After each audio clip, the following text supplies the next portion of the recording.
Museveni and his thugs denied their crimes. They killed our people and denied it. They tortured people and denied it. They raided our houses and denied it. General Museveni has been a smart dictator because he puts on a suit, goes to the West and to the UN, speaks very nicely about democracy and human rights, but realistically, he does not mean any of those. He talks about our so-called Human Rights Commission in Uganda, but the same person closed the UN Human Rights Office in Uganda 2 years ago because they dared to question him about his atrocities.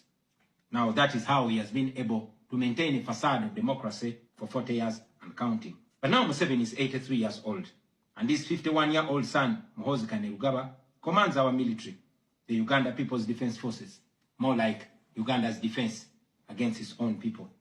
And he's effectively in charge. Unlike his father, Muhoozi does not play the role of a good dictator. He openly and shamelessly says despicable things on social media. On Twitter, he openly confesses and brags about committing atrocities against the people of Uganda. When he was summoned by Parliament, he called Parliament a house of clowns and fools, and he threatened to arrest all of them. He describes judges of the Supreme Court of Uganda as clowns in wigs, and he has threatened to crush all journalists that dare to criticize his actions. In April last year, he abducted, detained, and tortured my close friend and bodyguard called Eddie Sebufu, also known as Eddie Mutwe. He later on posted on Twitter naked pictures of Eddie, boasting that Eddie Mutwe was in his basement learning Museveni's mother tongue, Bunyankole. Last month, he bragged about killing 22 of my friends, and he said that he's praying that I am the 23rd person for him to kill. In other words, Museveni and his son no longer fear international retaliation for their crimes. They've been so emboldened by your lack of action. They know that they can murder their own people, imprison them, torture them, remove their fingernails, push needles down their testicles, and nothing will happen to them. Now, they're using rape as a weapon. Boys and girls, men and women, people of all ages have reported being sexually assaulted by Muhoozi's military. And it's not rare. The majority of the people that they capture and unlawfully imprison have reported being raped, whether men or women. It is no longer possible, ladies and gentlemen, for the international community to deny Museveni's violence and atrocities. It's all over social media. And today, I am talking about it to you. Now, this is our call to action. The way I see it, if the international community continues to be complacent, then Uganda will go from bad to worse. Museveni and his son's military will massacre many more innocent Ugandans. You, ladies and gentlemen, in the Western world, will be forced to grapple with millions of Ugandan refugees pouring into your countries. And maybe then, the international community will come and commiserate with the people of Uganda, just like they did after the genocide in Rwanda, but it was too late. The second option is that the international community rises to the occasion. You stand by the values that you profess, democracy and human rights.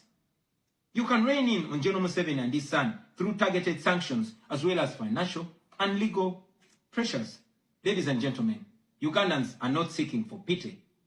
Ugandans are only seeking to see the world take action against the individuals that have violated their rights for far too long. Those that have abused democracy with impunity should be the starting point. Please sanction these individuals. Sanction General Museveni. Sanction General Muhoozi. Sanction all the police and military officers that are responsible for gross human rights violations. Sanction those commanders. Sanction the judicial officers that have aided criminality through deliberately misinterpreting the law or skewing it. Those that normalize electoral fraud. Those that remand to prison suspects that should actually be sent to hospital. Sanction these individuals because their combined efforts in the last election effectively give autocracy a blank check to rule over the people of Uganda for 5 years. We call upon the international community to treat General Museveni exactly how they treated Idi Amin, because Idi Amin did what he did to Ugandans for only 8 years.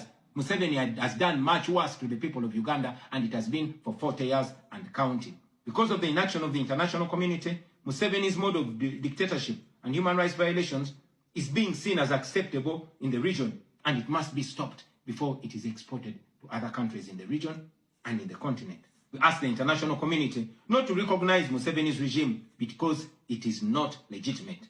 Please terminate any forms of cooperation with this government because he is not legitimate. On our end, as the people of Uganda, we are committed to non-violent means of changing our country, non-violent means of putting an end to this 40-year-old dictatorship.